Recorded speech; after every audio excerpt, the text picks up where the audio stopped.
Hello and welcome to Different Conversations, where every week we have a different academic from the University of Westminster's College of Liberal Arts and Sciences, and we talk through some of their interesting current and topical research.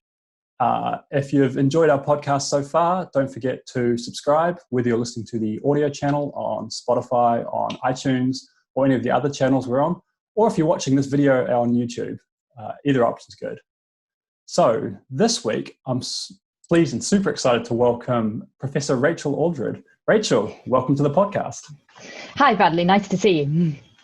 It's a massive pleasure to have you here. I've been following your work for a while now, and we've crossed paths a few times at Westminster. And I have to throw in at the start immediately in terms of almost like a kind of a declaration of conflict of interest. As a cyclist and a research scientist, our worlds almost overlap a little bit, so it's great to have you on board. So saying that, talking about your research and not telling people what it is, which is a bit mean, perhaps you might like to start off just telling us a bit about yourself, who you are and what you do at Westminster.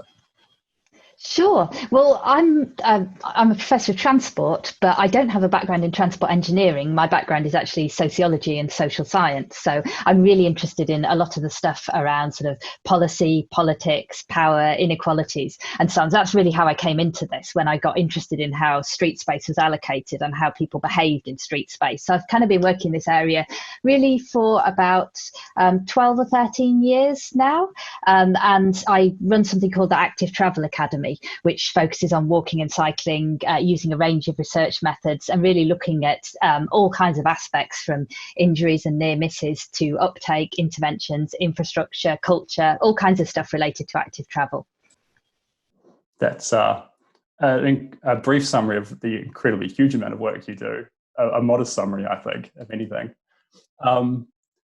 Congratulations on the recent professorship, by the way. I didn't mention it at the start. It's a huge achievement. A pinnacle for every academic, and deserving, I'm sure.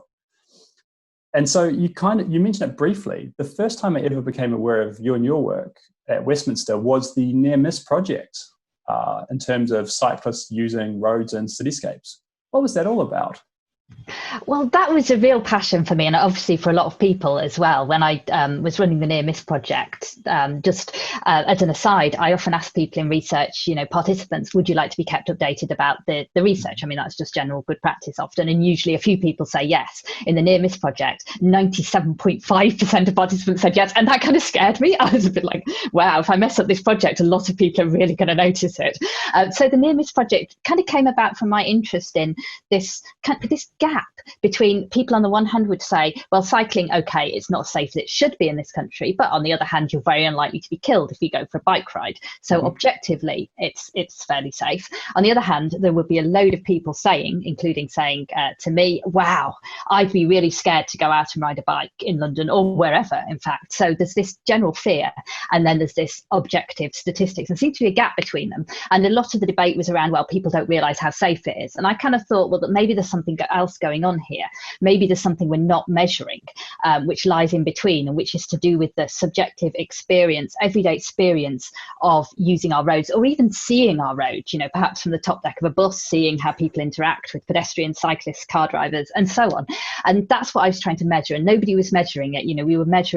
We measure road fatalities very well. We measure serious and slight injuries increasingly less well through the police injury statistics, but we weren't measuring those incidents that if you cycle in the UK, you will experience where something nearly happens, but you're not injured, you don't fall off, and that was what I wanted to measure, because I thought this was kind of the missing link, and these experiences could tell us something about why people feel the way they do about cycling. So that's what I set out to measure, and I had this idea of doing a one-day diary. So people signed up in advance and they said, okay, on this particular day, I will keep a record of any cycle trips I do and any incidents, annoying or scary or whatever incidents that I experience. And I got an outpouring of incidents. I got a lot of stuff, thousands and thousands of incidents. And it was an eye-opener for me, both in terms of the quantitative results. And this was the first time at a national level that we could say, okay, here's a rate for near misses that we can compare to injuries. But also, I mean, I read, I had help on the project, but I read all this stuff myself as well, and read these experiences. And it gave me kind of also a deep qualitative understanding of what the kind of things that were happening to people, which was at times really quite scary. Yeah, and I think it also kind of disclosing my participation, I think, because we always keep our participants anonymous, but I'm pretty sure I was one of your participants from memory. I remember signing up for it. Oh, thank you. Because it was a good idea. And like you say, you were saying, the results were a bit eye-opening, that you didn't expect a number of people responding, but also what you found.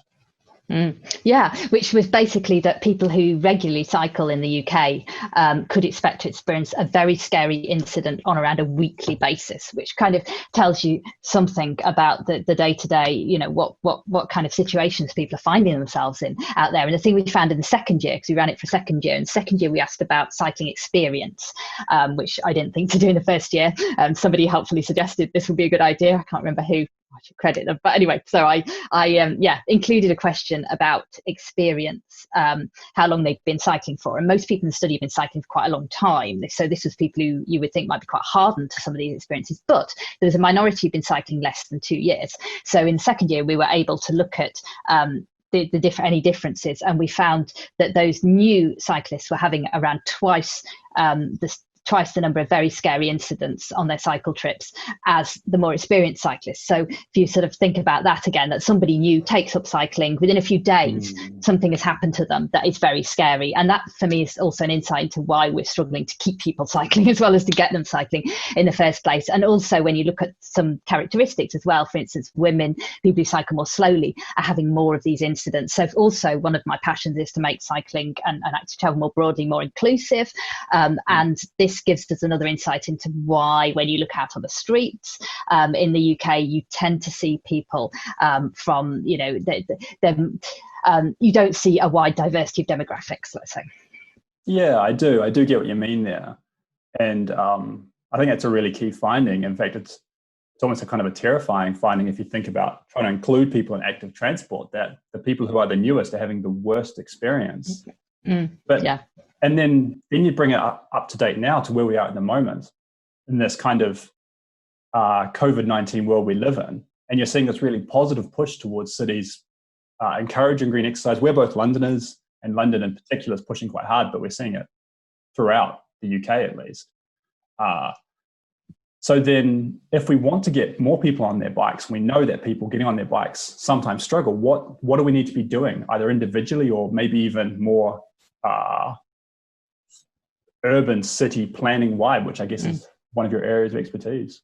Exactly. I mean, action at a range of levels. I mean, the national level, more support, more funding, more. One of the problems that we have in this country is we've had years of cuts and austerity, and obviously local authorities are now in an extremely difficult situation as well. So a lot of them lack they need the funding, but they also often need the technical support, the advice. They don't necessarily have the transport planning capacity to make the changes that we need to make. So there's, we are seeing authorities putting in place temporary measures. It's nice to see around the corner from me some what we call modal filters gone in, which are basically in neighbourhoods, they're just planters or bollards or whatever that allow people walking or cycling through. You can access any house, any address by car, but you can't just cut through the area in a car. So they reduce the amount of through motor traffic. And my research has shown that kind of thing is, it helps people walk and cycle more. It helps walking as well, because it means that local neighbourhoods are quiet. You don't have people cutting through local neighbourhoods trying to avoid main roads. So things are starting to happen, but authorities like the authority I live in, Hackney, has experience of putting these kind of things in before. This is something they know how to do, but for a lot of parts of the country, this isn't something that they've done before. They're not used to building high quality bike infrastructure. They're not used to putting in place these traffic reduction measures. And yeah, they need some support. They need some help to do so, as well as funding. And there is some emergency funding, but it needs to be more, and it needs to be sort of a long-term more guaranteed ring fence budget, because historically we spent a lot less on cycling than they do, for instance, in the Netherlands. And when you think about the Netherlands already basically has a really good network of bike infrastructure, so they're paying, their money goes to maintain and upgrade and improve it. We need our money just to create the thing in the first place. So it's really positive to see authorities taking steps. And yeah, as you say, it's not just London. There's lots of good examples, authorities across the country. But I worry that we end up with a patchwork, and that the authorities that have more capacity, potentially more resource, more knowledge, and so on, are able to do some of these things, and people who live in other parts of the country are missing out, and they don't have access to those facilities. Yeah, I think I know what you mean. Having cycled in London for the last 10 years, I think it is, there's definitely boroughs who do and who don't, and classic examples of cycle lanes that just don't go anywhere, for example. It's always insane to see. And so I guess there's kind of a positivity if you look at, let's say outside of London for once, Manchester, with Chris Boardman being based there now and pushing cycling very hard. I was going to say, I worry that some of the large metropolitan areas, where there is the political will, at least have more capacity to do this. But, if you look at some of the smaller cities and towns, some of those are pretty compact, it wouldn't actually take that much to create some good cycle routes. But, they're very car dependent because they're quite hostile at the moment. There'll be a few busy radial routes into the town centre, into the city centre, and people don't want to cycle. They maybe don't even want to walk because the roads are so hostile. So, in a sense, there's an awful lot of potential in some of those smaller places. But if they get left behind, it feels like it's not fair. Those people will miss out. Yeah, absolutely. I see where you're going with that. And so when you talk about potential for impact in those smaller towns, one thing we've seen, I don't want to make this the London podcast because that's not the point. But one thing that we've experienced in London is the taking away entire lanes of major arterial routes and saying, okay, this is now a cycle lane, and it is going to cause traffic, but it's going to change the way we travel. Is that the kind of thing we might need for smaller towns, for Coventry's, for that kind of scale? Because they are very car dependent, like you say. Yes, it's funny you mentioned Coventry, because that's what I know Coventry a little bit, and actually that's one of the places that I was thinking of, because it is quite compact. The distances are quite short, and you can see what you would need to do. There are some wide radial routes that you could, and in fact there are proposals now to put cycle infrastructure on them, whereas in London, the cycle superhighway north, south, east, west, it's really good, but it doesn't cover the vast majority of journeys that people make. You need to do an awful lot more. And obviously in London we have over 30 transport authorities. We have quite a complex governance problem as well. But in terms of reallocation of road space, I think, and this is kind of an ongoing frustration in transport planning, which is that many transport planners now are agreed that you don't build your way out of congestion by putting in more lanes of motor traffic, because that makes it easier to drive, makes it more attractive to drive, and it encourages more people to drive. And in fact, having lots and lots of lanes of motor traffic is really antithetical to what a city could and should be about, or any urban area. But by contrast, there's research showing that when you take away that space from motor traffic, it doesn't all just go somewhere else. People make different decisions, and we've seen in the current situation that which is very difficult in many ways, but people do make different decisions. They do change their behaviour. They are able to adapt, and that's what you find when you change the allocation of road space. One of the things that really interests me as a sociologist is how the way that we set up road space sends messages. And what we've tended to do in the past has been, on one hand, we've said piously, or at least the better authorities have said piously, pedestrians are at the top, then cyclists, then public transport, then private cars. Pedestrians are the most important. But when you actually go out on the streets as a pedestrian, it's nothing like that. You struggle to cross the road. Even at a crossing, you have to press a button, you have to wait. It's always the cars first. So it's really the way we design stuff tells us who is important and who isn't. And I think one of the things that is quite important in many of these schemes. Waltham Forest is a good example. They've built some really nice protected cycle infrastructure in Waltham Forest, and done it by taking space largely from motor traffic. And when you sort of see space given over in that way and a really high quality cycle track being built, it really challenges the image of cycling in this country. You're kind of like, wow, that looks like something that is built for people that matter. That looks like people who cycle are important. And similarly, if you put in place, measures to give pedestrians priority, it sends a message and it says actually people who walk are maybe more important, than they used to be, and people who walk deserve to get to their destination quickly. So it all hopefully works together. It makes driving that bit more difficult, that bit more inconvenient, but it also makes walking and or cycling that bit more attractive, that bit more comfortable, that bit more safe, and so on. So it's sort of changing the signals that we're sending, and so on. And I think you do see in surveys as well that people do say that they would support that reallocation of road space, even if it makes their journey take a couple of minutes longer. So while you often see when schemes are proposed, they're very controversial and there's loud voices against, that's not necessarily representative of everyone. But as with all these things, often you don't necessarily, the picture you get doesn't necessarily represent wider views. So a bit of a carrot and stick approach then, perhaps, where we incentivize and not punish, but just make it a little bit more difficult, you say? Yeah, I think so. And the thing is, this is, again, something interesting around some of the transport planning literature, because I think we've tended to tiptoe around it and maybe to say there's stick policies over here and there's carrot policies over here. But the thing is, time, space, budgets and so on are all finite. So if you're going to give, for instance, more time to pedestrians in crossing the road, that has to come from somewhere, right? It's a carrot for pedestrians, but it has to come from somewhere. And it should come from the time given to people in private cars, I think. So basically, to get that time for pedestrians, it needs to come from somewhere. So very often, carrot and stick policies go together, or you reallocate car parking as bike parking, for instance. So it's a little bit harder to park your car, it's a little bit easier to park your bike. They go together. You can't just magic up space from nowhere, usually. One example I've shared with my students before in terms of active transport was in, I think it was Eastbourne, small seaside town in England.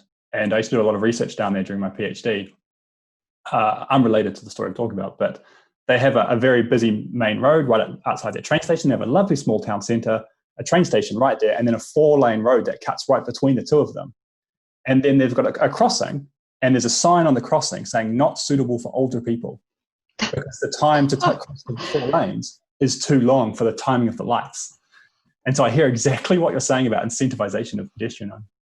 That is awful. And also, if you think about the demographics of Eastbourne as well, yes, right? Then exactly. What are people just going to be stuck? They're unable to get to the train station or back. And that is also an important issue too, I think, around equalities as well, that we have to make sure that walking and cycling infrastructure, facilities and so on are suitable for all. And what are we saying? Oh, sorry, if you've got a mobility impairment or if you're over 60, don't bother trying to walk anywhere. And so we've talked a lot about cycling already. And as a slightly eager cyclist, of course, I don't want to be just about bikes, because you are transport infrastructure. And also curious about your opinion of e-scooters, because there's been this lot of talk recently in the media about trialing e-scooters. It's hard to say for some reason in the UK, and getting them more involved in our transport of people in urban areas. What do we think about this?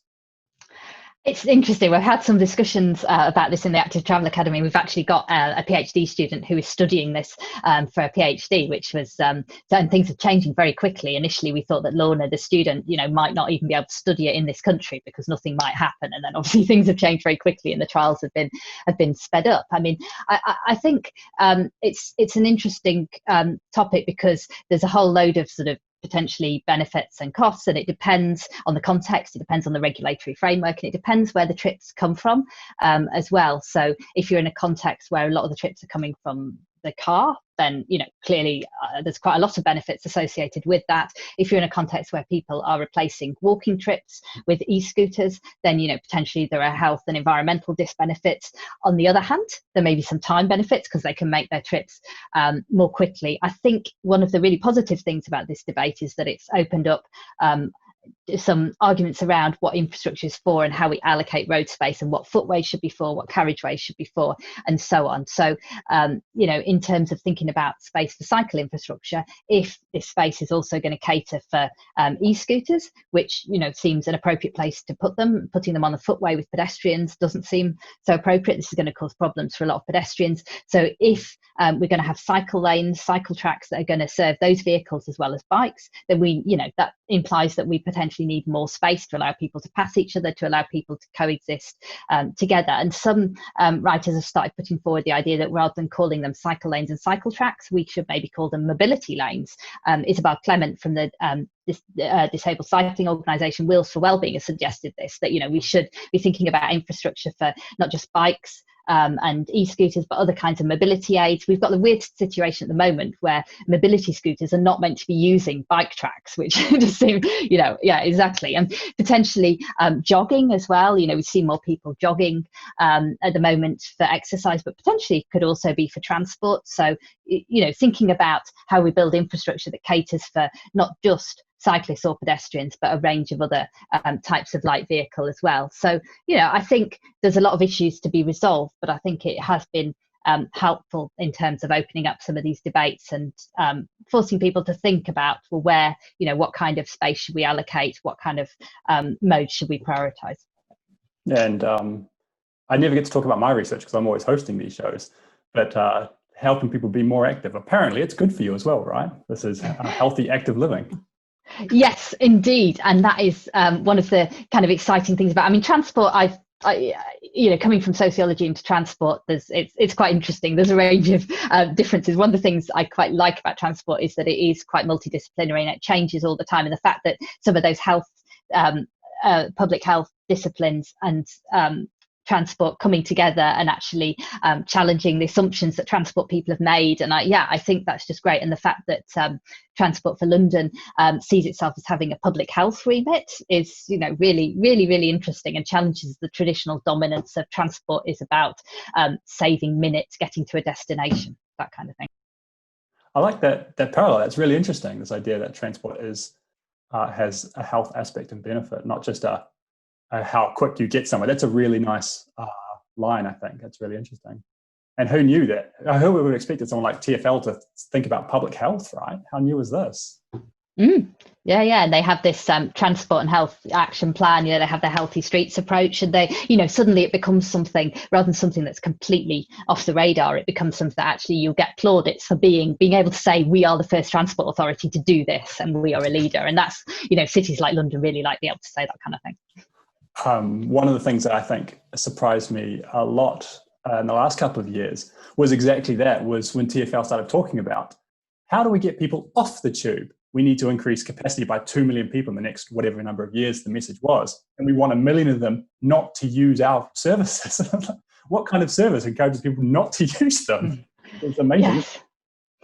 Yes. And obviously at the current period, some of the most forward-looking cities across the world have been planning and basically saying, like Paris, saying, okay, these metro trips, we know the metro is not going to be able to carry the capacity of people that it has been. People will be looking for alternatives. And therefore, like in Rue de Rivoli in Paris, we have to create we have to turn these streets over to active modes, to walking, cycling in Paris, also e-scooters, public transport as well, and sort of reallocate so that people are people who would have taken the metro are able to choose walking, cycling, e-scooters and so on instead. And I think we're still in London, we're still not quite doing that strategically enough in terms of thinking how active travel could be used in the shorter to medium term to take pressure off public transport, and then in the longer term, obviously, to in terms of taking over a greater share of car trips as well. See, I always think London's not doing bad growing up where I did in Auckland in New Zealand, where the last time I did the census in New Zealand when I lived there, I lived in a student flat with 4 people and we owned 7 cars, I think. Wow. Because that was just normal, because you had to drive to get everywhere. And if you're going to the corner to get milk, you had to drive because there was a motorway in the way. And that was how we grew up. It was different worlds, I think. Yeah. Well, I mean, London has made some great. I mean, the fact that in London we've really substantially cut the proportion of trips by car over a period of 15 years. I think the percentage point mode share of the car has gone down by about 8 percentage points. So we've really had a substantial shift. Obviously, because London's population has grown over that period, that hasn't translated into a proportional decrease in cars on the road. But still, the way that London has travelled has changed over the relatively short term quite a lot. So London is obviously doing there's a lot of good things about London, but I think at the moment we are risking being left behind by Paris, where Anne Hidalgo is just announcing that it's like they've done the first step for some of these streets, which was to put in place bike tracks, but now going one step beyond and actually really doing much more radical road space reallocation, opening up the banks of the Seine to people walking, cycling. And it really, I think the current situation as well, in the current context, it is really about saving the city as well, because there could be different responses to the current situation. And I've read pieces where the suggestion is that people will move out of cities because they don't feel safe. On the other hand, Anne Hidalgo's vision of a 15-minute city where everything you need should be close to where you live and should be walkable, bikeable, e-scootable, whatever should be available to you locally is also really attractive. That you don't have to sit in a car for ages, you don't have to sit on a crowded train for ages. Things should just be there and available for you. So it does force us to ask about what kind of city we want and how we can support people living in cities, which ultimately should be a sustainable way for people to live. So then the question becomes, I guess, how long should this take? You raised the example of the Netherlands earlier when we were chatting. Everyone always talks about Amsterdam being this incredibly cycle-friendly city. And I remember being just stunned by the fact that that's not the way it's always been, that it's actually quite recent. And in the 70s, it was a car town. Or sorry, probably earlier than that, I guess, 50s and 60s perhaps. You can probably correct me on that. But is this a generational change that it's going to take time to change culture, or can we do this quicker? How impatient should we be? Well, I think things can change. I think as we've seen in the current situation, things can change really quickly, and things tend to change quickly when they have to. When there isn't, when there aren't, they don't tend to change because things, there's nice things that might happen in the future. It's often more because something forces us to do things differently. And we see that people's individual travel habits often change when they move workplace, they move home, they have kids, they have things, things change in their lives. So we do react to disruption very quickly. And so I think change can be very quick. I mean, when I was doing, I've been leading an evaluation study of the Mini Hollands in Outer London, which is has involved the creation of a lot of low traffic neighbourhoods, bike tracks and so on. And we saw measurable results in change of travel behaviour after a year, which I did not expect. I was ready to say to Transport for London, who'd funded it, well, sorry, we don't have anything to say. It's to show at 1 year, but then we wouldn't expect it because change takes time. But actually we were measuring 40 to 45 minutes more active travel a week after a year using a rigorous design with a control and intervention group. So things can change pretty quickly. And I think sometimes I get frustrated when people sort of say, well, we need to change the views of the younger generation. We need to educate. We need to wait until they're, our age for them to do something better. And I know that's not what you were saying, but the kids actually really want things to be different. It's actually us that are the problem. And when you ask the kids about how they want to travel to school, they want to walk, they want to cycle, they don't want to be in the car. And looking at the Fridays for Future, looking at all the young people's protests, they want things to be different, and they want things not to be messed up further. So I think particularly in terms of thinking about the behaviour of younger people, there is a chance for change to happen very, very quickly. And the great thing is as well, when changes are made, people, they may often be, as I've said before, controversial, but often after they've happened, people see that their street doesn't have to be just full of cars passing through the whole time, that there could be benches and planters, and it could be nice, it could be children playing, it could be how they maybe remembered in the distant past that their childhood was. And yeah, they just want it to be a nicer place to live. And I think people are often very scared of change, and this is not surprising. People are distrustful of local authorities and of authority more generally. But I think there is a lot of scope for radical changes to happen quite quickly and to have measurable results. So that leads to the kind of the obvious, almost last question I really want to ask you, which is almost the key one. We shouldn't have saved it to last. So now you're talking to that individual who maybe wants to make that change, who is a bit nervous about maybe jumping on a bike for the first time or being on a bike in an urban area.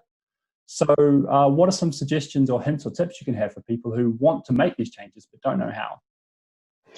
Yeah, I mean, one of the things that it's probably quite necessary to do if people are nervous about cycling is to make their voice heard in terms of asking for better conditions for cycling from local authorities, from local transport authorities, and so on. It's really important that those people, the decision makers, hear from people saying, I would like to cycle, I'm a bit nervous to cycle, and if there was a cycle track, if there was a route through this park or whatever it is, then it would make me feel more confident.